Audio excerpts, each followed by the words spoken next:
As I settled into the worn velvet throne, the silence of the abandoned mall swallowed me whole. It was a week after the permanent closure, and I had been hired to play Santa for a private event, a last-minute party for a group of employees who had been let go. The organizer had assured me it would be a small, intimate gathering, but as I looked around the deserted food court, I wondered if anyone would show up at all. The only sound was the soft hum of the heating system and the creaks of the old building. I checked my watch for what felt like the 100th time, 6:47 p.m., and still no sign of the guests. I tried to distract myself by adjusting my costume, the red suit feeling heavier than usual in the empty space. As I waited, I noticed something odd. The Christmas decorations, which I had expected to be taken down, were still up, but they seemed off. The garlands were slightly tangled, and the lights were dimmed, as if someone had intentionally muted their sparkle. At first, I wrote it off as the result of a hasty closure, but as I continued to wait, I started to feel like I was being watched.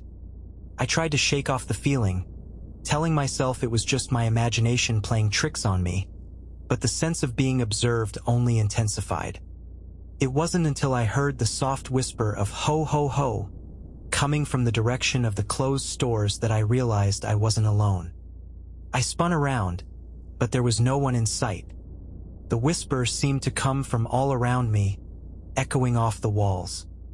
I tried to call out, to ask if anyone was there, but my voice caught in my throat. And then, I saw it, a figure, tall and imposing, standing just beyond the edge of the food court. It was dressed in a tattered Santa suit, the fabric hanging in threads, and its face was deathly pale. I froze, my heart pounding in my chest, as the figure began to move towards me. But just as it was about to come into full view, it vanished.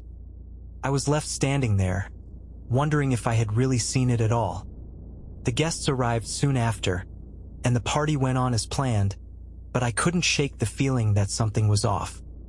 As the night wore on, I started to notice strange things. A child's toy would be moved from one table to another, or a decoration would be slightly askew. It was as if the mall itself was playing tricks on me. And then, there was the photograph. One of the guests had taken a picture of me sitting in the throne, and when they showed it to me, I saw something that made my blood run cold. The figure in the tattered Santa suit, standing just behind me, its eyes black as coal. I tried to tell myself it was just a trick of the light, but deep down, I knew what I saw. As the party came to a close, and the guests departed, I was left alone once more in the deserted mall. And that's when I realized that I wasn't alone at all. The figure was still there, watching me, waiting for me to leave. I didn't wait to find out what it wanted.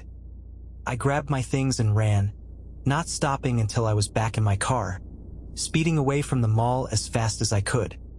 But as I glanced in the rearview mirror, I saw something that made my heart skip a beat. The figure, standing in the middle of the road, its eyes fixed on me, as the darkness closed in around it. And then it was gone. But the question remains, what did it want from me, and will it ever stop watching?